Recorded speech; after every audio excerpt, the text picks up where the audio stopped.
नमस्कार। हमारे YouTube channel में आपका हार्दिक अभिनंदन है।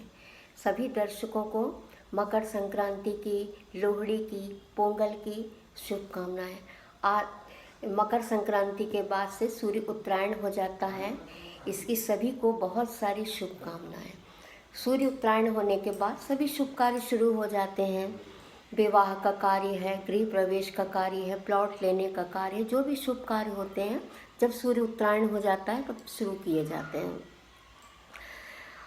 आज का हमारा ज्योतिष शास्त्र की जो जानकारी हम दे रहे हैं उसमें आज का हमारा एक विषय है कि लड़कों की शादी में विलम्ब इतना क्यों हो रहा है, या तो फिर बहुत सारे बच्चे पूछते हैं हमको लव मैरिज करना चाहिए या अरेंज मैरिज करना चाहिए। इसके बारे में बहुत सारे लोग जागरूक होते हैं और इसी चक्कर में उनके विवाह में भी विलम्ब होते रहता है। तो खास करके अगर हम लड़कों की जन्म कुंडली की बात करें तो लड़कों की जन्म कुंडली में विवाह का सबसे बड़ा कारक होता है शुक्र। अगर शुक्र अपनी अच्छी स्थिति में बैठा है या अच्छे अंशों का बैठा है, उच्च का है, तो इसमें विवाह का पूर्ण सुख जरूर मिल जाता है। तो लड़कों के लिए खासकर शुक्र की ही स्थिति देखी जाती है। मान लीजिए अगर कुंडली में विवाह का स्वामी अगर अच्छे स्थान पे नहीं बैठा होता और शुक्र की स्थिति भी बहुत अधिक कमज़ोर होती है तो लड़कों में कितना भी अच्छी योग्यता हो तो विवाह के बाद विवाह में विलम्ब आता है और विवाह के बाद ही पूर्ण वैवाहिक जीवन का सुख उन बच्चों को नहीं मिल पाता।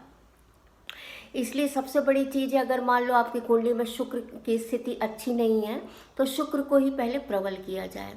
तो शुक्र को प्रबल करने के लिए क्या होता है, शुक्र संबंधी कुछ उपाय किए जाते हैं जिससे उनके विवाह में जो आने वाली अड़चनें हैं वो दूर हो जाती हैं।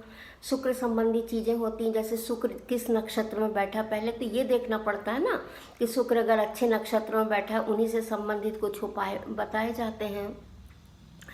और अगर मान लो इसके बाद भी विवाह में बहुत अधिक विलम्ब आ रहा है लड़कों के खास करके, तो उसके लिए क्या करना चाहिए, अपनी पत्रिका का पूर्ण दिखाना चाहिए। उससे दिखाने से क्या होगा कि अगर मान लो शुक्र की स्थिति तो डल है तो वो एक बात अलग हो जाती है।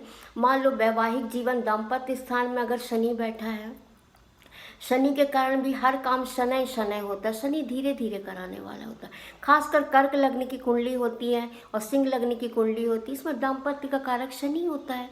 इन जातकों के विवाह में तो कुछ विलम्ब आता ही है और विवाह के बाद भी उतना अच्छा दाम्पत्य सुख नहीं मिलता, क्योंकि कर्क लग्न में चंद्रमा होता है लग्न का कारक और दाम्पत्य का कारक होता है शनि। शनि और चंद्रमा दोनों एक अपोजिट ग्रह होते हैं। इसी प्रकार सिंह लग्न की कुंडली है, सिंह लग्न में होता है, लग्न का स्वामी होता है सूर्य और दंपति का स्वामी होता है शनि। तो इस समय भी इन जातकों के विवाह में विलम्ब शनि के कारण भी होता है। और इसके साथ साथ कुछ दोष होता है मंगल का। अगर मान लो मंगल की युक्ति भी हो जाए, दाम्पत्य स्थान पे शनि, मंगल, राहु ऐसे क्रूर ग्रहों का अधिक प्रभाव रहेगा तो विवाह में विलम्ब जरूर होता है। तो इससे ये है कि अगर मान लो इन सभी ग्रहों का प्रभाव बहुत अधिक है तो इसका उपाय यही है कि आप इन ग्रहों की शांति कराएं। जो ग्रह आपके दाम्पत्य जीवन के लिए हानिकारक है उन ग्रहों की शांति कराने से भी लाभ होता है। और दूसरा ये है कि कुछ उपाय भी करें, कुछ पितरों का आशीर्वाद लेने से भी दाम्पत्य जीवन ठीक होता है।